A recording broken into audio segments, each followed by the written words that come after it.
ఎత్తుకొని రాజకీయాల్లోకి వచ్చినాడు కాదు. గెలిచినా ఓడిపోయినా, పడినా లేచినా, బతికినా సచ్చినా ఒకటే నాయకుడే, ఒకటే జెండానే. మీరు అన్యాయంగా అరెస్ట్ చేస్తారని మేము ధర్నా చేస్తాండేది. మొన్ననే ఫార్మా కంపెనీ వాళ్ళ కాడ 45 కోట్లు ఎత్తినాడు ఈయన మినిస్టర్.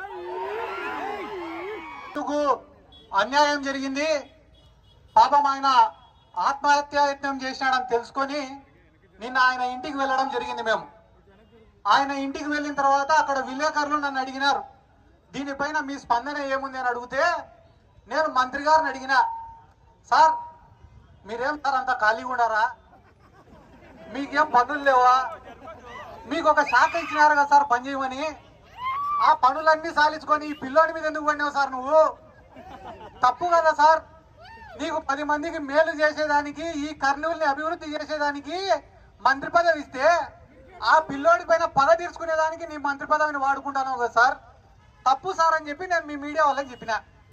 చెప్తేనే ఈ టీడీపీ వాళ్ళు ఏం చేసినారు, పొద్దున్నే ఇదే సెంటర్కి వచ్చినారు. ఇదే సెంటర్కి వచ్చి ఎస్వి మోహన్ రెడ్డిని, సిద్ధార్థ రెడ్డిని అరెస్ట్ చేయాలంట. ఒరే మీరు అన్యాయంగా అరెస్ట్ చేస్తారని మేము ధర్నా చేస్తాండేది. మళ్ళా వచ్చి సిద్ధార్థ రెడ్డిని అరెస్ట్ చేయాలంటాడు వాడు. ఒరే ఆ సబ్జెక్టులో నేను వేసిన మొక్కలు ఇప్పటికి చెట్లు కూడా ఉంటాయి.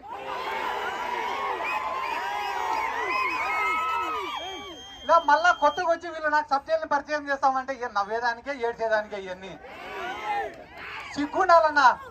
వాళ్ళ బతుకులకు కొంచెమన్నా రోషం, మానం, మర్యాదను ఉండాలా. ఎస్వి మోహన్ రెడ్డిని అరెస్ట్ చేసినా ఒక అర్థం, సిద్ధార్థ రెడ్డిని అరెస్ట్ చేసినా ఒక అర్థం కాదన్నా. అమ్మాయి కూడా ఆ పిల్లోడు సతీష్ అనే పిల్లోడిని రోజు స్టేషన్ కాడికి తిప్పుతాంటే మన ఇళ్లలో పిల్లలు లేరా అన్న. ఒక పిల్లోడు చచ్చిపోతే ఆ కుటుంబంలో ఎంత క్షోభ ఉంటుందో వీళ్ళకేం తెలుసా నా డబ్బు నెటోళ్ళకి. రోజు 1 కోటి రూపాయలు ఎత్తుతా ఆడిన మినిస్టర్. వాస్తవం చెప్తా, ఒకటి రాసి పెట్టుకోదా, మీడియా వాళ్ళు ఉన్నారు, మినిస్టర్ కూడా చూస్తున్నాడు ఖచ్చితంగా. మొన్ననే ఫార్మా కంపెనీ వాళ్ళ కాడ 45 కోట్లు ఎత్తినాడు ఈయన మినిస్టర్. నారా లోకేష్ కూడా తెలియకుండా 45 కోట్లు ఎత్తినాడు. ఎత్తితే నారా లోకేష్ పిలిపించినాడు భరత్ని, పిలిపించి నాకు తెలియకుండా నువ్వు ఎట్ట ఎత్తినావు, 45 కోట్లు ఎత్తేటప్పుడు నాకు చెప్పాలన్నా లేదా అన్నాడు. అనింటే దానికి భరత్ ఏం చెప్పినాడు తెలుసా, డాడీకి చెప్పినా నేను అన్నాడు. దానికి లోకేష్ ఏమన్నాడు తెలుసా, చెప్పాల్సింది మీ డాడీకి కాదురా మా డాడీకి. వీళ్ళు ఇంత నీచంగా ఇదే పూడిచెర్ల కాడ సోలార్ పడితే దాని పక్కన 1600 ఎకరాలు కొనుక్కునేదానికి ఈ టీజీ భరత్ సిద్ధమన్నాడు. మొన్న వాయినా వాళ్ళ పిఏ ఇద్దరు కలిసి పోతారంట కారులో. పోతా అంటే ఈ టీజీ భరత్ చెప్పినాడు వాళ్ళ పిఏకి, ఒరే ఈ ల్యాండ్ భలే ఉందిరా, బుజ్జగించో, బెదిరించో, డబ్బులిచ్చో ఈ ల్యాండ్ తీసేసుకోవాల్సిందే మనము అంటే, సార్ చాలా కష్టం సార్ అని అంట. నేను చెప్తానారా ఎందుకు కష్టము, ఖచ్చితంగా తీసుకోవాల్సిందే ఈ ల్యాండ్ అంటే, అయినా కూడా కష్టమే సార్ అంట. ఎందుకు రా అంటే ఆ ల్యాండ్ మందే సార్ అని అంట. అంటే యాడ ఎంత భూమి ఎత్తుతాండేది కూడా వీళ్ళకి తెలియదు. డబ్బులు ఎక్కువైపోయి పేదవాడు అనేవాడు కళ్ళకు కనపడకుండా వీళ్ళకు తయారైనాడు. ఏమో అంటున్నాడు ఎవడో సిద్ధార్థ రెడ్డి, నోరు అదుపులో పెట్టుకోంట. అన్నా నేను తండ్రి పేరు చెప్పుకొని రాజకీయాల్లోకి వచ్చినండి కాదు, తండ్రి సంపాదించి అక్రమాస్తులు అడ్డం పెట్టుకొని రాజకీయాల్లోకి వచ్చినండి కాదు, ఎలక్షన్ల ముందర 20 కోట్ల 30 కోట్ల సంచులు ఎత్తుకొని రాజకీయాల్లోకి వచ్చినండి కాదు. గెలిచినా ఓడిపోయినా, పడినా లేచినా, బతికినా సచ్చినా ఒకటే నాయకుడే, ఒకటే జెండానే. ఏం జెండా అది? వైఎస్ఆర్ కాంగ్రెస్ పార్టీ జెండా.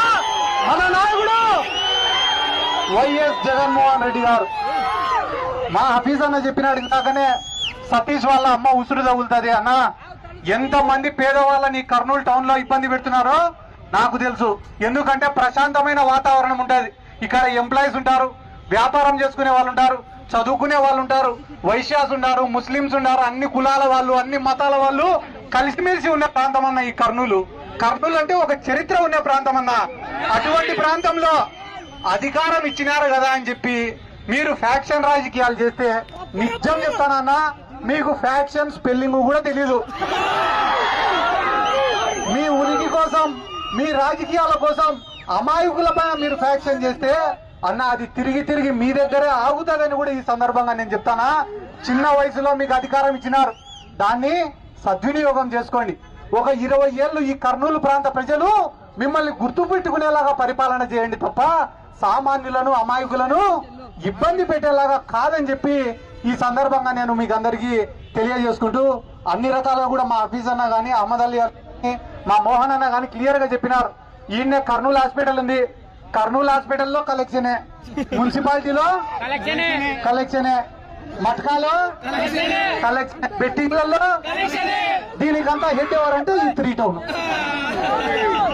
ఈ 3 టౌన్ సిఐ అంటే నీది ఏ పని అన్నా అయిపోతారు. విడిపోయిన భార్య భర్తల్ని కలుపుతాడు, కలిసిన వాళ్ళని విడుగుతాడు. పంచాయతీకి 10,000.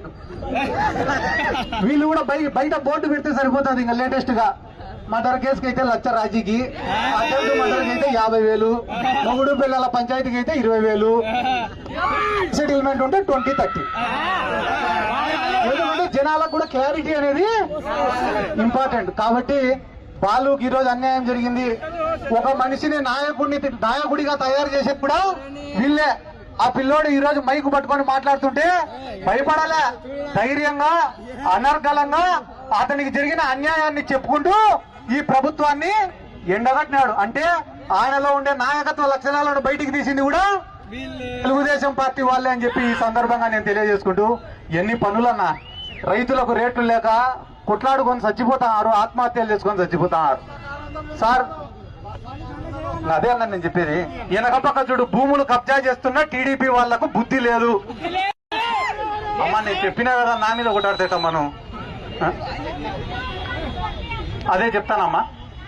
కాబట్టి వీటన్నిటినీ సాధించుకొని మంచి పాలన వైపు వీళ్ళు వస్తే బానే ఉంటది. ఈరోజు పొద్దున్నే ఒక పెద్ద మనిషి కూడా చాలా పెద్ద వార్నింగ్ ఇచ్చినాడు అన్న, నాకు ఖబర్దార్ అన్నాడు.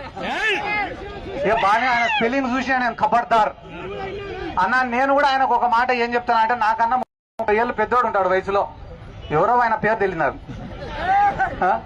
ఆయన ఇట ఖబర్దార్ అనే ముందర ఒక మాట ఆలోచించనా, నేను యాడ 1 రూపాయి అవినీతి చేయలే, నేను యాడ దోపిడీ చేయలే, వీలైతే నా సొంత డబ్బులు ఖర్చు పెట్టుకొని రాజకీయం చేసినా తప్ప రాజకీయాన్ని అడ్డం పెట్టుకొని నేను డబ్బులు ఇంటికి తీసుకొని పోలే. నువ్వు ఏ దేవుడి పైన ప్రమాణం వేసి చెప్తావు చెప్పు? ఒక ప్లాట్ లో లెక్కెత్తలే అని. ప్రతి ప్లాట్ ఎవడు వెంచర్ వేసినా నువ్వు లెక్కెత్తాల్సిందే. నువ్వు కూడా నా గురించి మాట్లాడితేటన్నా పోనీ టీడీపీ వాళ్ళని ఒక మాట అడగాలనుంది.